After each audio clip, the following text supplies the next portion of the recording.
Hey, how's it going? I'm here in the garden and I'm about to change things around. It was a full moon last night, so I was letting my cabbage grow. Until then, I did this electroculture experiment where you take copper coils and you wrap them 3 times and you place them into the ground. The nutrients from the air, the nitrogen and all the minerals go into the soil, which it's lacking these days, and replenishes it. So things like greenhouses, they don't get natural sun directly and all the great minerals from there. So I thought it would be a great place to try this. Cabbage is a fall season crop, which I will be sowing seeds for right now.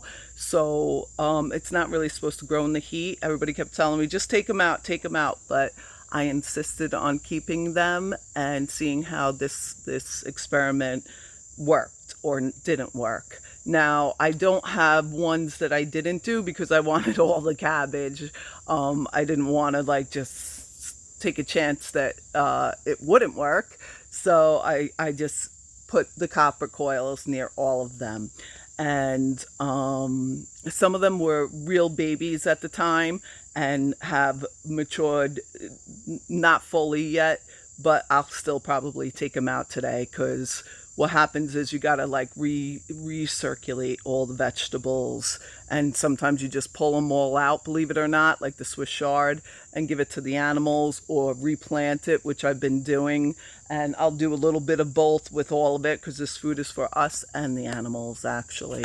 And whoever else comes to the farm gets to enjoy them as well. So I'll flip this around real quick and show you how the electroculture is doing. It's a month since the last video, and you'll see they were really small then. Maybe I might have had one that was doing okay, but the worms definitely ate them up.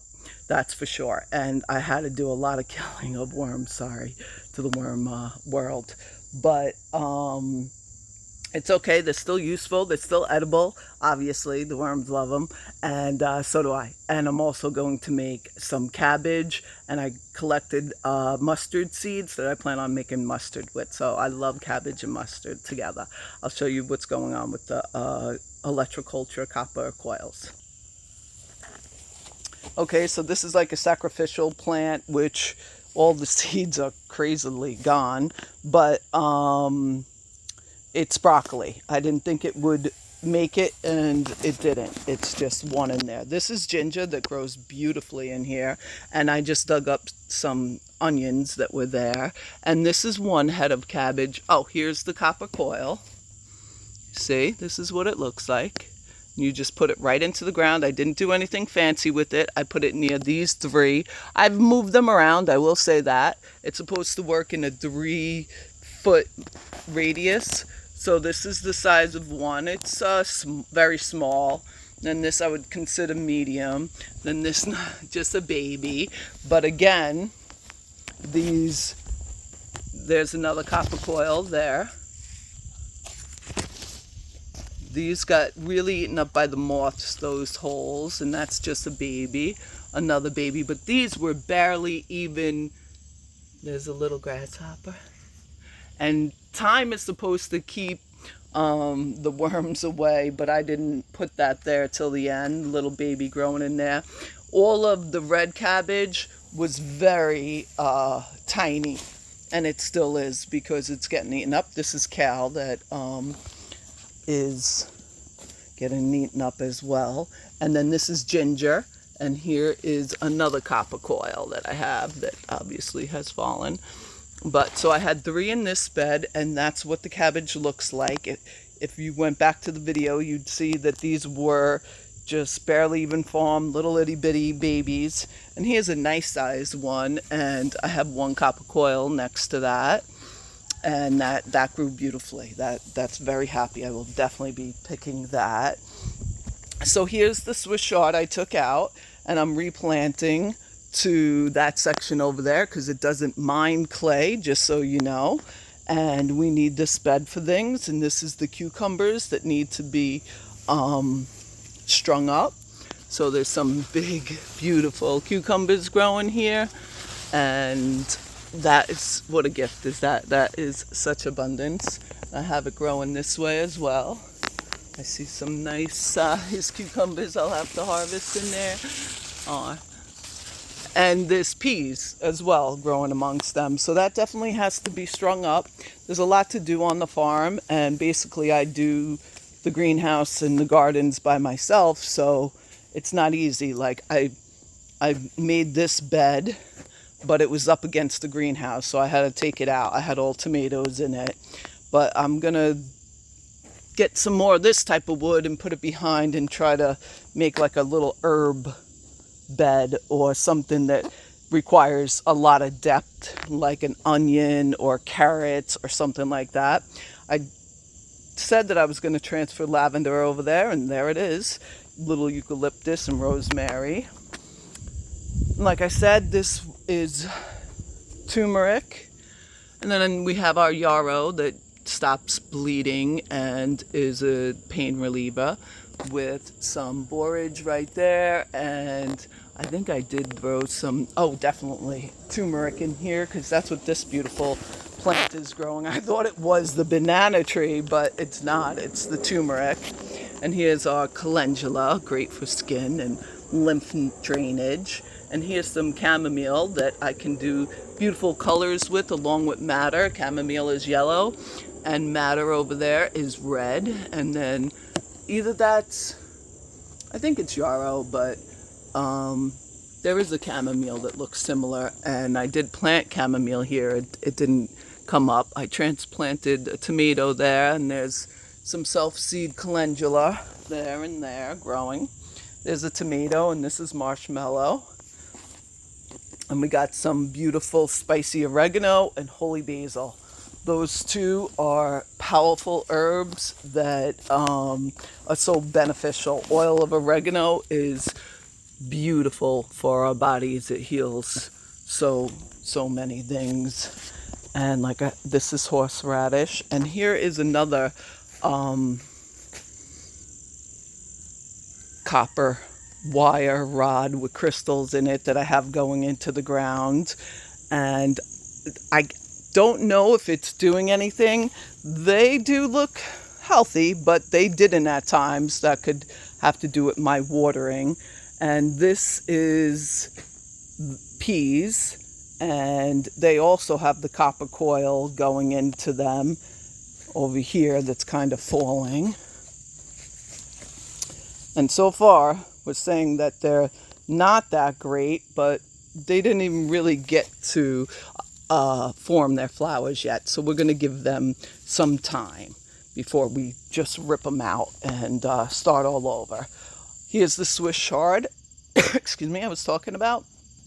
Planted in between some bush beans, and that's all eggplant, and that's zucchini over there. So I have to make beds because we don't have room everywhere, so you just have to makeshift. This is some okra, and this they transplanted very well. As a matter of fact, I just did these yesterday. They're not even dead, the Swiss chard. And I also transplanted the bush beans, so they're doing fine too.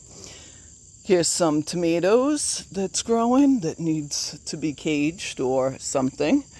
And this is peppers that I'm told won't really grow here, and they're in another bed that I'm going to transfer today. Today's transferring day. And I did some yesterday, but I'll finish today. Because of the full moon, I tried to let the plants grow as much. This is the other side of the electroculture. Next to the tomatoes. All the carrots we harvested already.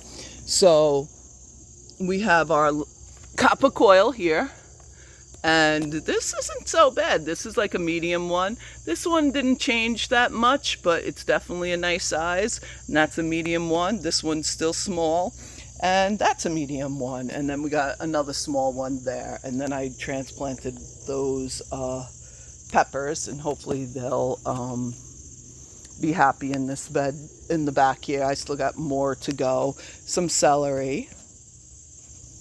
But did this electroculture work? I think I have one on this side too. Yep, a little baby one down there for those three. I'm going to say yes, because I've been told for a month to just pull these guys. They're not going to grow. and I kept growing them, and I think that it did grow more and they didn't die, and it worked. How well it worked, that I can't really say, because I don't have a comparison, but I do believe that it helped them grow here in the greenhouse. And this bed is parsley and tomatoes and celery and some special oreganos, and the back I have some beans growing on right now too. Here's beets, which I absolutely love.